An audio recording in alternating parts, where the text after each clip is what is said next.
Et bienvenue si vous nous rejoignez sur France 24. Bonjour Pierrick. Bonjour On va vous Elisabeth. retrouver dans quelques instants pour lire à la une des journaux. Ça vous fait rire, Karina? Non, absolument pas. Non, je suis ravie de retrouver Pierrick. On va commencer avec vous. On va ouvrir une page d'économie. On va commencer sérieusement. On va démarrer avec de l'automobile.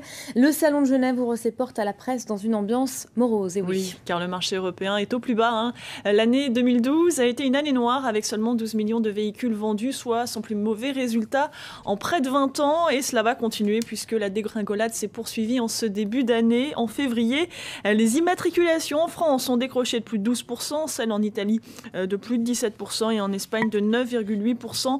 Même l'Allemagne, premier marché d'Europe, n'est plus épargnée. Les ventes y ont baissé de 10,5% le mois dernier. Son fleuron, Volkswagen, épargné jusqu'alors par la crise, s'avoue pessimiste pour la suite. La nouvelle version de sa Golf a pourtant été élue voiture de l'année 2013, hier, pour la deuxième fois de son histoire.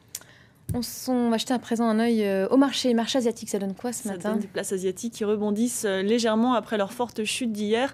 Rebond surtout marqué à la place de Shanghai, plus 1,10%. Vous savez, Shanghai qui avait accusé le coup hier après des mesures pour freiner le marché de l'immobilier chinois. Et puis ce lundi, Wall Street a poursuivi son ascension vers un nouveau record historique. La bourse de New York mise sur la poursuite des mesures de soutien à l'économie par la Banque centrale américaine et ignore royalement l'entrée en vigueur de coupes budgétaires massives. Et on prend à présent la direction de la Chine, où une nouvelle génération de dirigeants prend les commandes alors que la croissance, elle, ralentit. Oui, c'est d'ailleurs l'un des principaux sujets abordés de cette Assemblée nationale populaire. Le Premier ministre sortant, Wen Jiabao, a fixé l'objectif de croissance pour cette année à 7,5%, soit son plus faible niveau en 15 ans. Rien qu'en 2010, elle était supérieure à 10%. Alors pour redonner un coup de fouet à cette croissance, Pékin se dit prêt à dynamiser sa consommation intérieure et à libéraliser davantage son économie. Allez, on va terminer avec le classement établi chaque année par le magazine Forbes. Qu'est-ce qu'il faut en retenir? Alors, premier renseignement, le club s'agrandit. Il y a 210 milliardaires de plus que l'année dernière. Et les milliardaires se sont enrichis de 17% sur la première marche du podium. Vous le voyez toujours, le Mexicain Carlos Slim.